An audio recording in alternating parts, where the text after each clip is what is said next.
Miré a Putin a los ojos y vi a un asesino de sangre fría. Cuando miras a Putin a los ojos, lo único que ves es KGB, KGB, KGB. Todos los que se oponen a Putin han tomado la decisión consciente de sacrificar sus vidas.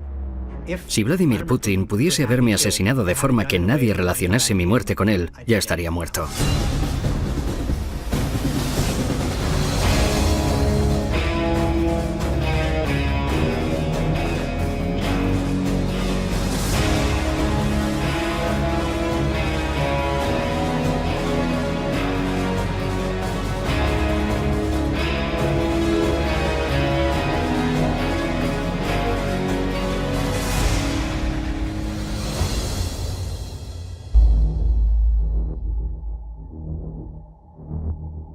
Trabajando para el Consejo de Seguridad Nacional durante el mandato de 4 presidentes, he comprendido en profundidad cómo funciona la política en las altas esferas de Washington.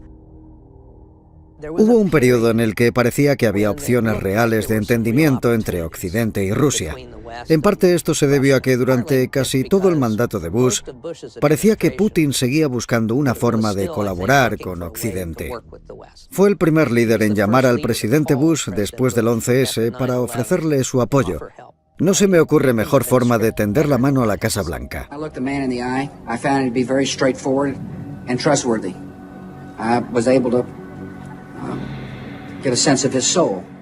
El presidente Bush se reunió con Putin y, como muchos recordarán después de eso, dijo que le había mirado a los ojos y que sentía que había visto su alma. Pero después de mi primera reunión con Putin, le dije al presidente Bush, he mirado a Putin a los ojos y he visto a un asesino de sangre fría.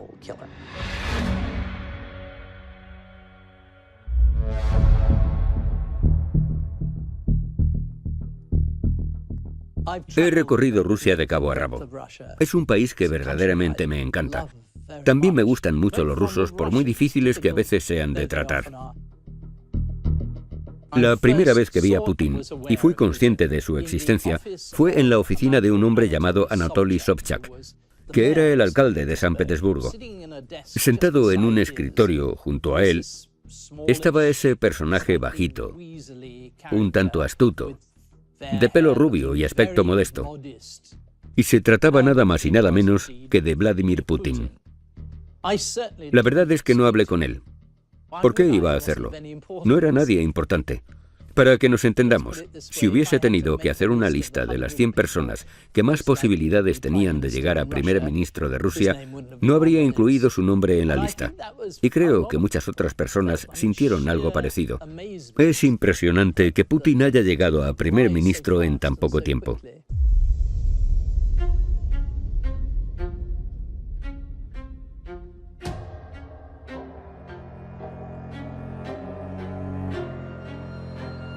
Un consejero político no toma decisiones. Su trabajo es escuchar a otros. Mi cliente era el Kremlin de Yeltsin. Su objetivo era crear una situación ideal para poder retirarse. La paradoja era que estábamos trabajando en el problema del sucesor de Yeltsin, pero no sabíamos quién iba a ser. Y Yeltsin tampoco lo sabía. Así que estábamos pensando quién sería la persona más indicada de todas para ganar las elecciones. Si Yeltsin hubiese traído a una mujer, a un marinero, a un obrero, y hubiese dicho, él es el candidato, todos habríamos dicho, vale, le elegiremos a él. Entonces nos trajo a Putin.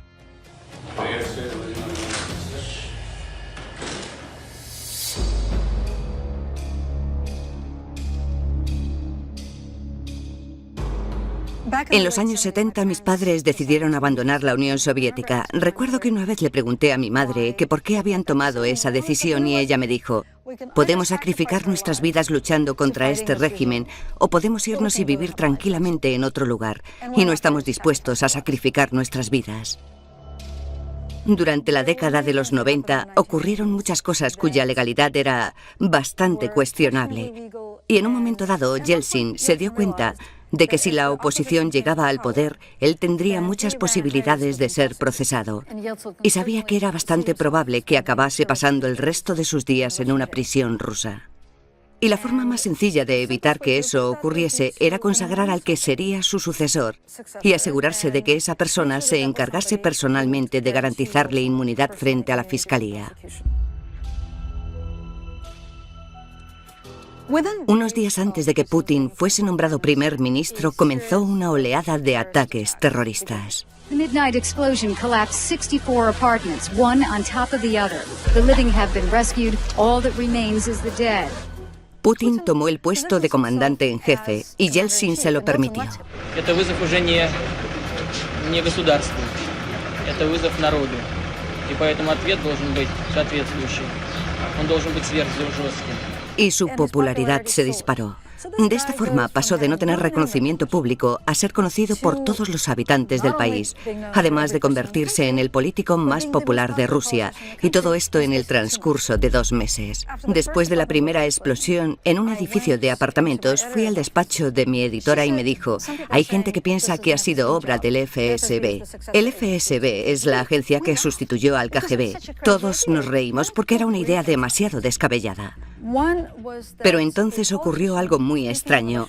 Un político que estaba hablando en el Parlamento ruso se refirió a la catastrófica explosión ocurrida en Volgodonsk. El único problema era que esa mención se produjo 3 días antes de que tuviese lugar la explosión.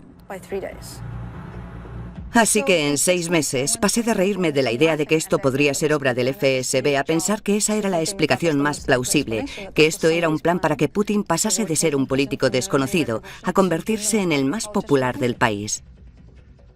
Sabiendo lo despiadado que puede llegar a ser Putin, no me sorprendería lo más mínimo que los servicios de inteligencia rusos estuviesen detrás de las explosiones.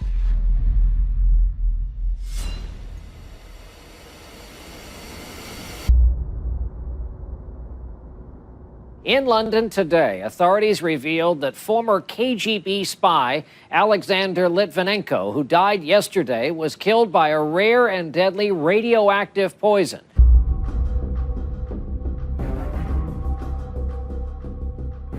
Sasha trabajaba para el FSB luchando contra el crimen organizado, pero de pronto se dio cuenta de que algo iba mal.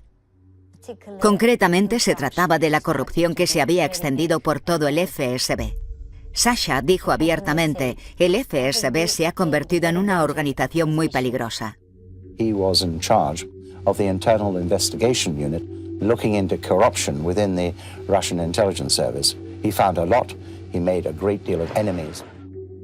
I have concluded that the FSB operation to kill Mr. Litvinenko was probably approved by Mr. Patrushev, then head of the FSB, and also by President Putin.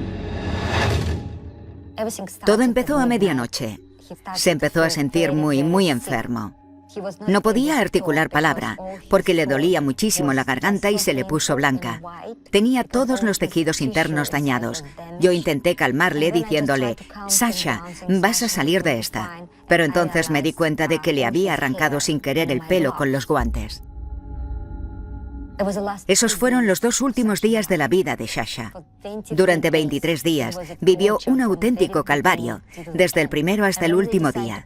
Y cuando se les ocurrió tomarle muestras de orina, se dieron cuenta de que tenía polonio. Todo el mundo se quedó muy sorprendido. Era la primera vez, el primer caso, que se investigaba de un asesinato producido por material radiactivo. Litvinenko left behind a deathbed statement, leaving no doubt who he thought had killed him. You may succeed in silencing one man, but the howl of protest from around the world will reverberate, Mr. Putin, in your ears for the rest of your life. Es muy importante que la gente entienda que él amaba la vida. Estaba lleno de vida. Él intentaba ayudar a los demás. Pero Sasha era una persona normal y nunca intentó ser un héroe. Quiero que todo el mundo lo entienda. Rusia no es Putin y Putin no es Rusia.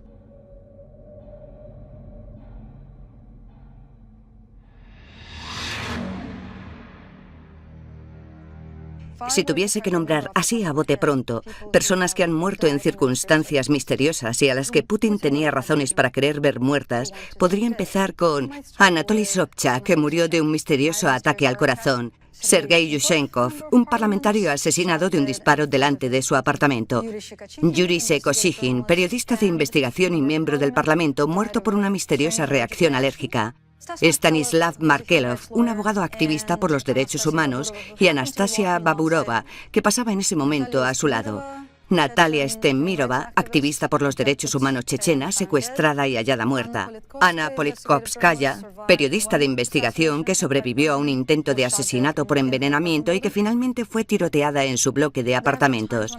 He llegado a recibir, creo que el récord han sido 400 amenazas de muerte en una semana. Así que sería estúpida si creyese que mi vida no corre peligro.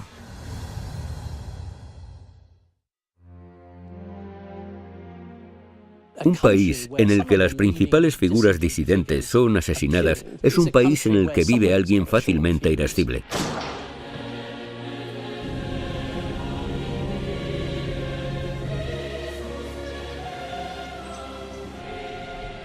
Casi todo el mundo ve a Putin como un auténtico mujik. Un mujik es como un hombre duro, de zona rural. No es como esos blandengues que irían a París o a Londres, sino un auténtico ruso. Así es como la mayoría de los rusos quieren que sea su líder. Quieren a alguien que no pida perdón, a un tío duro que sea capaz de darle un puñetazo en la cara a alguien nada más conocerle.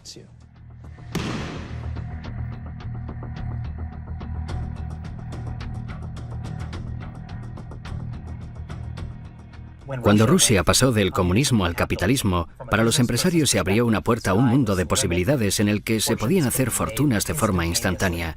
Y yo lo vi como una gran oportunidad.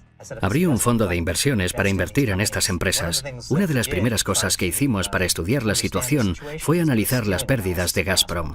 Descubrimos que la directiva de Gazprom, que estuvo entre 1996 y 1999, había robado reservas petrolíferas y de gas natural que en total sumaban el tamaño de Kuwait. Cuando di a conocer esta información, se desató una gran tormenta política dentro de Rusia. Las cosas como inversor me fueron muy bien hasta que en octubre de 2003 Putin arrestó al hombre más rico de Rusia, lo sometió a un juicio y permitió que las cámaras de televisión lo filmasen sentado en una celda.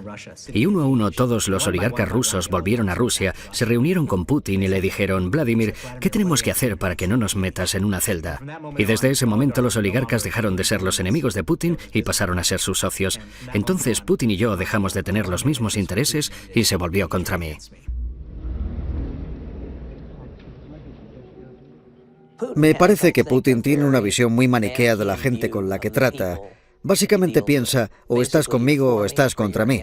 Por un lado tenemos a varios oligarcas que han pasado mucho tiempo en Siberia, otros que han desertado a Occidente y un par que han sido asesinados. Pero por otro lado, los oligarcas que han hecho lo que Putin les ha dicho desde hace 15 años más o menos, han seguido siendo multimillonarios y han mantenido su influencia, su poder y su riqueza. Así que Putin ha cumplido su palabra. Creo que la forma en la que Putin se relaciona con los que le rodean es evaluando qué han hecho ellos por él. 13 de noviembre de 2005. Yo estaba de vuelta en Rusia y me detuvieron en la sala VIP del aeropuerto Sheremetyevo. Me llevaron al centro de detención, me encerraron durante 15 horas, me deportaron a Londres y me consideraron una amenaza para la seguridad nacional. Hicieron redadas en nuestras oficinas, se incautaron de todos nuestros documentos corporativos y los usaron para perpetrar un fraude masivo de 230 millones de dólares. Básicamente, robaron los impuestos que habíamos pagado al gobierno ruso. Así que contratamos al abogado más inteligente que pudimos encontrar, un joven ruso llamado Sergei Magnitsky. Sergei presentó pruebas del delito y un mes después de testificar contra ellos, estos mismos oficiales fueron a su casa, le arrestaron y le pusieron en prisión preventiva, donde le torturaron para que retirase su testimonio. Después le pusieron en una celda de aislamiento, lo encadenaron a una cama y entre 8 guardias le golpearon con porras de goma hasta que lo mataron. I want to recognize Sergei Magnitsky, whose remarkable life and tragic death is the reason, the catalyst that brought us here today. Putin y sus compinches roban dinero de Rusia, vienen a Occidente, guardan su dinero aquí, mandan a sus hijos a colegios de aquí, así que se me ocurre una idea, quitarles la posibilidad de viajar a Occidente. Esto se ha convertido en la ley Magnitsky de Estados Unidos.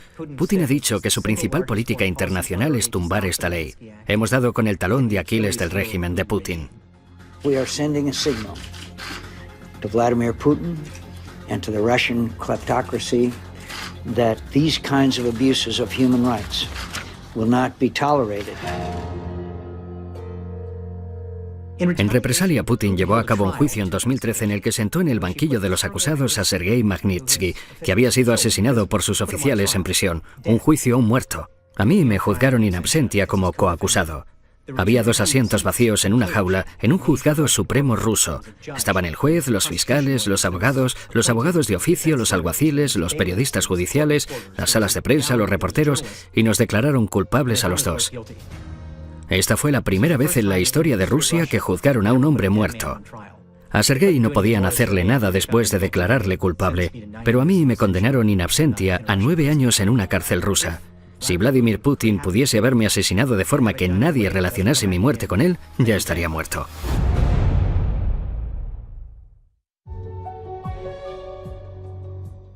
Putin era un teniente coronel de la KGB destinado en Dresden, en Alemania del Este. Se lo recalqué al menos en una ocasión cuando yo era subdirector de la CIA y me reuní con sus jefes. Le dije que él había sido teniente coronel en Dresden. Enfrentarse a Putin es una experiencia muy diferente a lo que uno imaginaría. En todas mis reuniones con él nunca levantó la voz. Puede ser una persona muy sarcástica y es muy pragmático. Es una persona muy seria. No se puede decir que tenga mucho sentido del humor.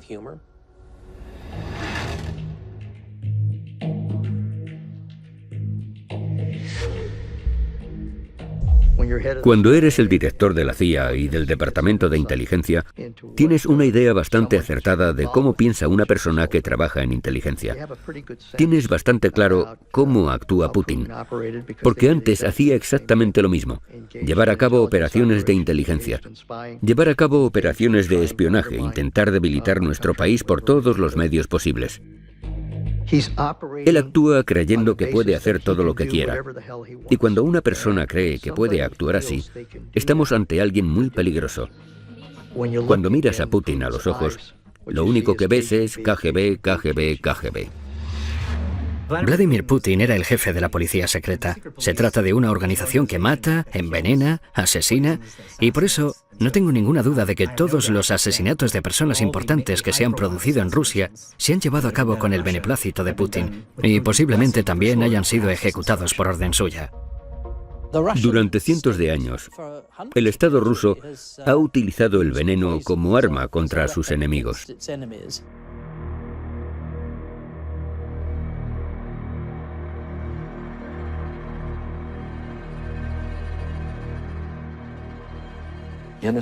Mi objetivo no era crear una política contra la lengua rusa. Mi objetivo era desarrollar una política que cohesionase Ucrania.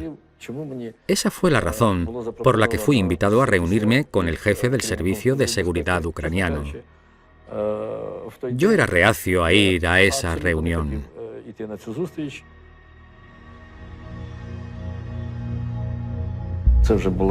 Ya eran las 10 o las 11 de la noche y la reunión ya había terminado. Pero trajeron un poco más de comida a la mesa y me invitaron a quedarme un rato más para probarla. Fue el único plato que sirvieron en pequeñas raciones individuales. En cuanto probé el primer bocado,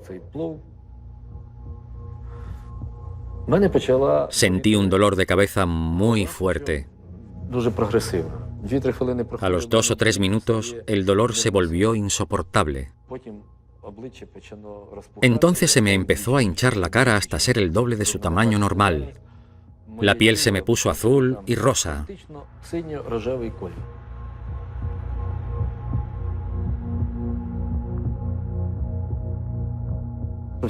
Todas las personas que nos habían servido ese plato Abandonaron Ucrania al día siguiente y se fueron a Moscú. Hasta la fecha, los investigadores no han tenido oportunidad de interrogar a esas personas. Cuando los investigadores analizaron las características del veneno, una dioxina, solicitaron información a los 4 laboratorios del mundo que producen ese tipo de toxina. El único laboratorio que todavía no ha contestado es el ruso. Le he pedido personalmente al presidente Putin que elimine las trabas que bloquean la investigación y que dependen de la cooperación rusa. Todavía no he recibido respuesta por su parte.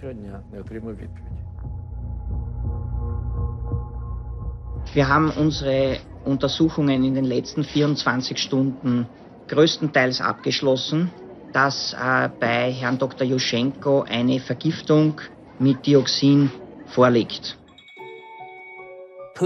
Putin asistió a la conferencia de seguridad de Múnich en febrero de 2007. Yo estaba sentado junto al pasillo, en la primera fila, y Putin estaba justo al otro lado del pasillo, también en la primera fila. A su lado estaba Angela Merkel, la canciller alemana, y junto a ella el presidente de Ucrania, Yushchenko, que creía, y tenía razones para hacerlo, que la KGB había intentado envenenarle. Tenía la cara picada como resultado del envenenamiento. Entonces, cuando Merkel se levantó para dar el discurso inaugural, Putin y Yushchenko se quedaron sentados prácticamente el uno al lado del otro, y Yushchenko le lanzó a Putin una mirada de odio que no trató de disimular. Fue impresionante.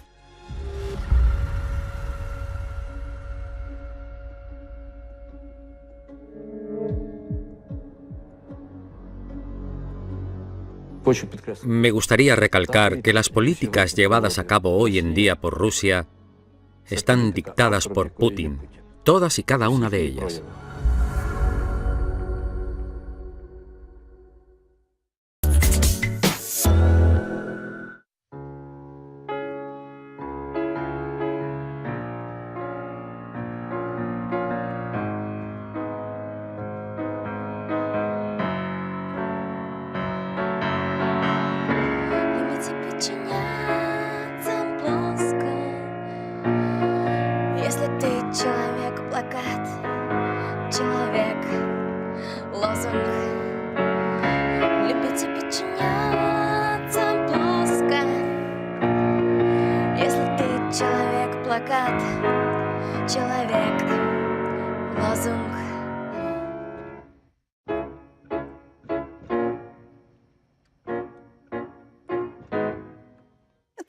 En este momento, los que se oponen a Putin de forma activa en Rusia son personas que han tomado la decisión consciente de sacrificar sus vidas para combatir este régimen. Son auténticos héroes.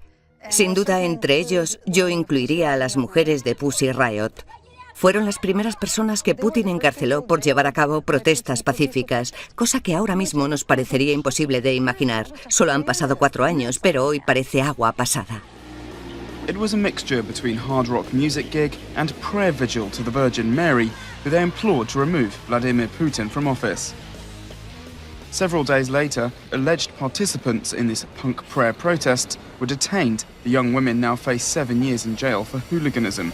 En las noticias de la televisión rusa, nunca dijeron que habíamos ido a la iglesia a protestar contra Putin. Le dijeron a los rusos que habíamos ido a la iglesia a destruir la religión, cosa que era completamente falsa. Could you please translate the name of the band into Russian? Pussy Riot, the punk band. I don't know what you call them in Russian, sir. Maybe you could tell me. The attacks had a devastating effect on all our traditional religions, and so in general I think the state has to protect the feelings of believers. I will not comment on whether the verdict is well-grounded and the sentence proportionate to the offense. В этой стране все такого рода решения принимает только один человек, Путин, больше никто. Поэтому, конечно, будет принимать решение сам лично Владимир Путин. Mantuve una correspondencia activa con ellas y visité a una de ellas mientras estaba en prisión. Eso es el Gulag tal y como lo describió Solzhenitsyn. Descubrí el infierno en el que viven. Sufren trabajos forzosos, privación de sueño, inanición, tortura. Es una humillación física y emocional las 24 horas del día. Es muy difícil no venirse abajo. Ellas lo consiguieron. Mantuvieron la entereza, aunque vi como Nadia estuvo a punto de venirse abajo.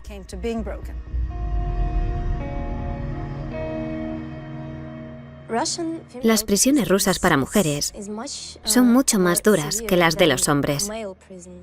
Solo había una fuente de autoridad en la prisión de mujeres, la del jefe de la cárcel. Le llamábamos amo. Y realmente era el amo de nuestras vidas.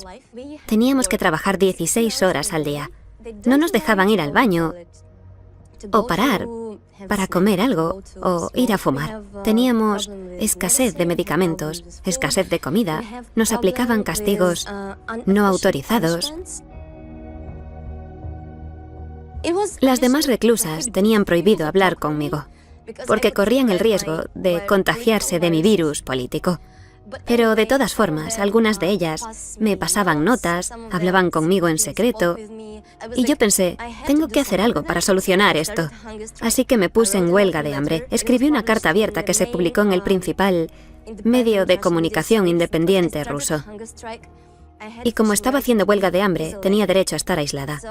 Cuando estuve en aislamiento, todos los problemas se me vinieron encima y no tenía nadie alrededor.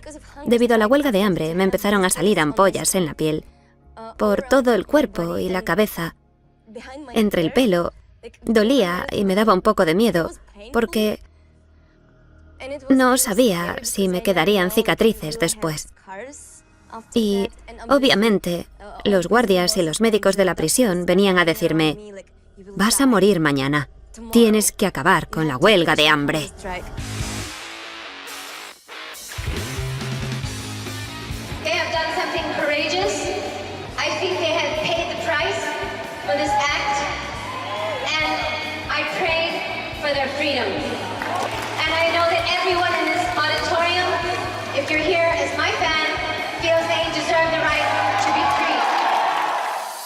Esperábamos estar en prisión unos 3 años. Así que estar dentro solo 2 años no está tan mal en comparación. Y seguramente nos encerraron durante 2 años gracias a la atención de los medios y a toda la gente que nos estaba apoyando. Y les estamos muy agradecidos a todos. El jefe de todo es Vladimir Putin. Estoy segura de que sabía de nuestra situación. Sabe lo que pasa en las prisiones rusas. Y además le parecerá estupendo. Porque cree que la población debe estar asustada. Es una fórmula que le ha funcionado a todos los dictadores. Y a Putin también le está funcionando.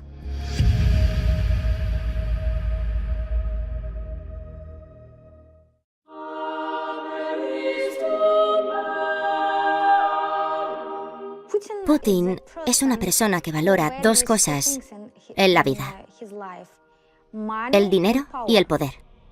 La vida de las personas no tienen valor para él.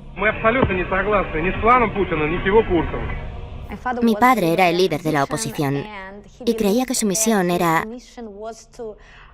luchar contra Putin. No contra aquellas personas que trabajaban con Putin, sino directamente contra Putin. Enfrentarse es confrontarse. Y mi padre se enfrentó a Putin porque quería que nuestro país no se basase en lo que decía Putin. Su frase favorita era Rusia sin Putin. Мы должны сказать, хватит маразму. Мы должны сказать, Россия и Украина без Путина. Россия и Украина без Путина. Mi padre sufrió cada vez más presiones. Le detuvieron 2 veces por participar en protestas. En protestas autorizadas por el ayuntamiento de la ciudad. Lanzaron una gran campaña de difamación contra mi padre. Мне кажется, что те, кто говорят о какой-то диктатуре, сами о ней мечтают. И в современной России эта их мечта уже недостижима. Поезд ушел. Unos grupos de juventudes pro-Kremlin le atacaron en la calle. Le pincharon el teléfono móvil y publicaron una de sus conversaciones privadas. Se consideraba a mi padre como un traidor a la patria. Esto le generó mucho estrés porque él se veía a sí mismo, y esto es totalmente cierto, como un político 100% prorruso. Él quería lo mejor para Rusia y luchó por mejorar su país. Sacrificó muchas cosas para conseguirlo, hasta que acabó sacrificando su vida. There is more breaking news tonight. One of Vladimir Putin's top opponents, who just last week was quoted in Russian media saying, quote, "I'm scared that Putin will kill me," has been gunned down in Moscow, shot in the back. Creo que fue una gran conmoción para todo el mundo. Sinceramente, nadie se habría imaginado que eso podría ocurrirle a mi padre.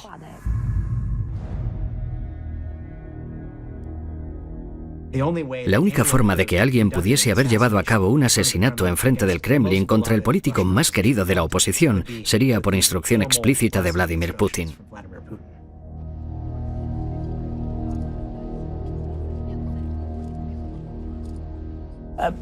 Putin puede ser un personaje muy duro e incluso cruel. Pero de todos los lugares estúpidos donde podría haber asesinado a Nemtsov, junto a los muros del Kremlin, es sin duda el más estúpido que podía haber elegido.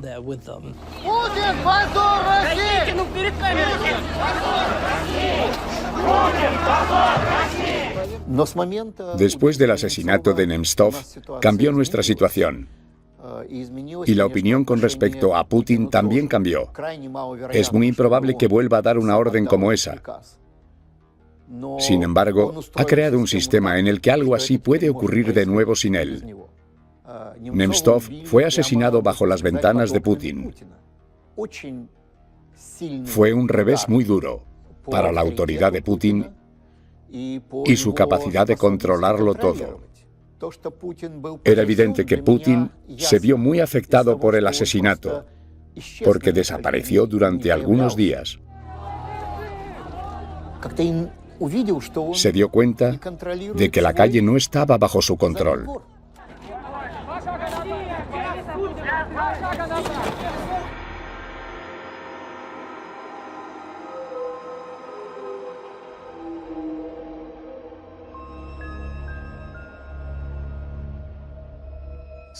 Hace poco me dijeron que he fotografiado más líderes mundiales que ningún otro fotógrafo de la historia.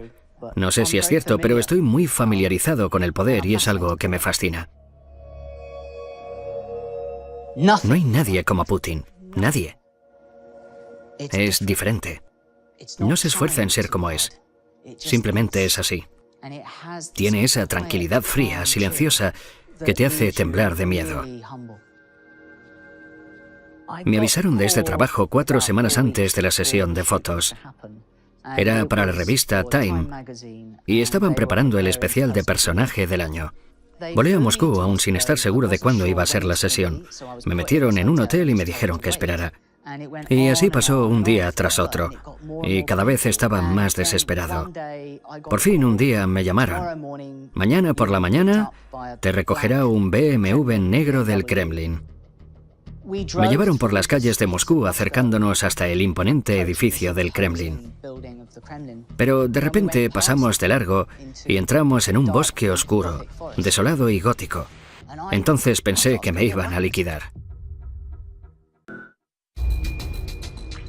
Estaba en medio de la nada. Nadie más sabía dónde estaba. Me sentí intimidado. Por fin llegamos al que posiblemente sea el edificio más imponente que he visto en mi vida. No es que fuese demasiado grande, pero era siniestro. Me encontré con un muro de seguridad de casi 2 pisos de altura que estaba repleto de francotiradores. Miré hacia arriba y vi cómo los francotiradores se volvían hacia mí. La nieve llegaba prácticamente hasta esta altura y yo solo llevaba puesto un traje. A punta de rifle me hicieron abrir el maletero del coche y sacar todo mi equipo. Y recuerdo que el soldado usaba el cañón de su rifle para señalar todas mis lentes y me decía: «Ábrelo, ábrelo, ábrelo». Y yo no tenía ni el abrigo puesto. Estaba temblando, se me caían los mocos y pensaba: no soy James Bond, tío. Estoy bastante asustado. Me sentía muy intimidado. Luego me hicieron entrar al edificio a punta de rifle. Me pasaron a una pequeña sala Y me dejaron ahí encerrado durante 7 u 8 horas. De repente llamaron a la puerta y me dijeron, puedes pasar a la oficina para prepararlo todo. Así que cogí mi equipo.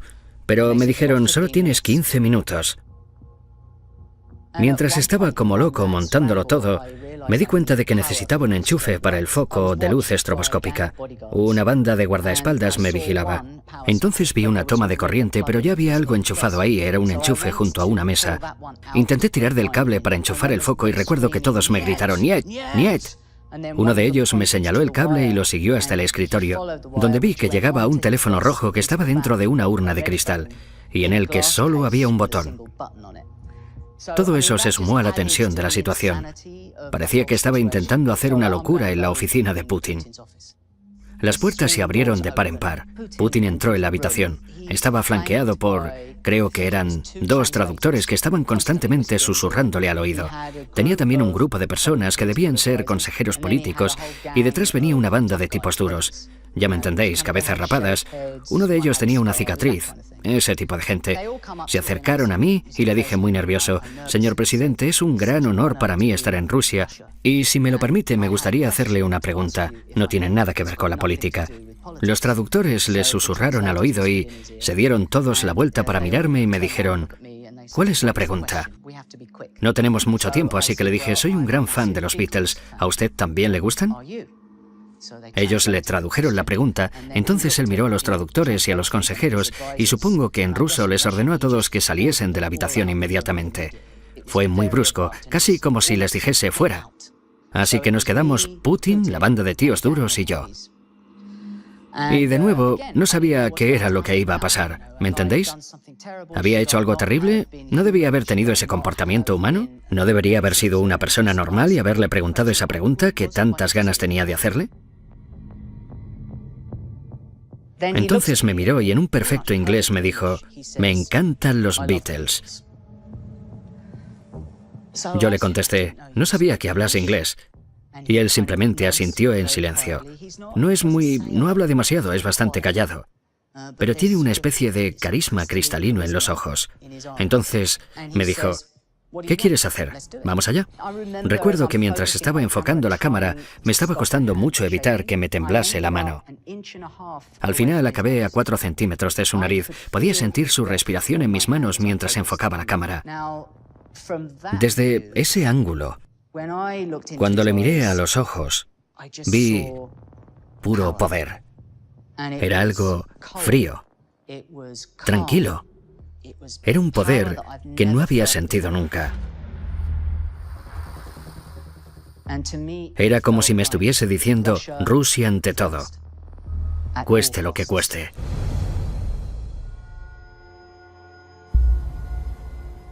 Técnicamente, Putin puede ser presidente de Rusia hasta 2024.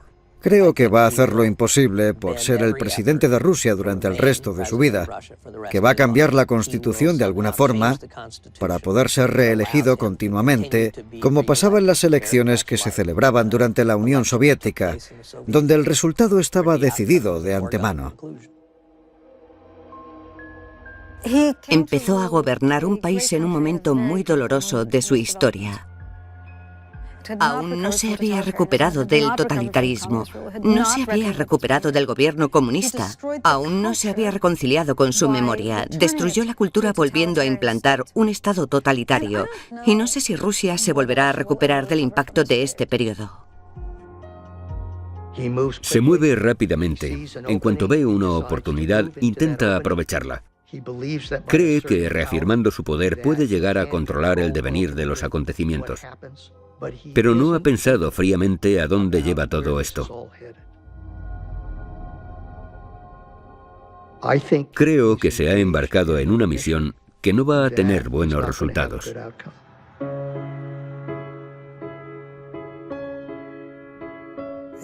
Soy historiador, y para mí la historia de Putin es parte de la historia rusa. Y la historia rusa es una serie de interminables derrotas. No ha habido casi nadie que no haya sido derrotado. No tenemos casi ningún triunfador. Por eso entiendo a Putin. Esta es una parte muy triste de la historia rusa.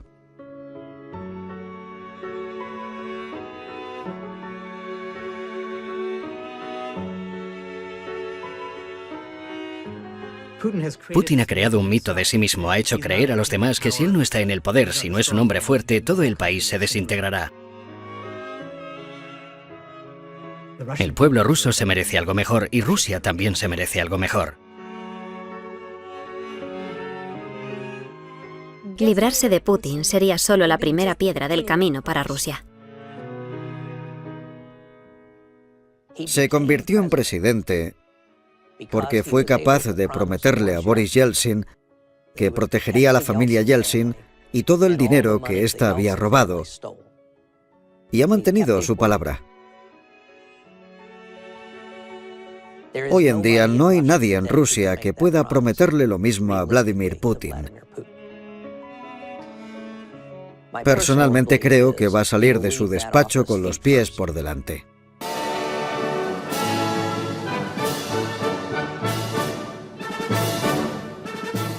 Con el paso del tiempo, Putin se ha ido convenciendo de que no es solo el presidente de Rusia, sino que ha sido elegido, que está cumpliendo una misión divina. Es el encargado de devolverle a Rusia su grandeza.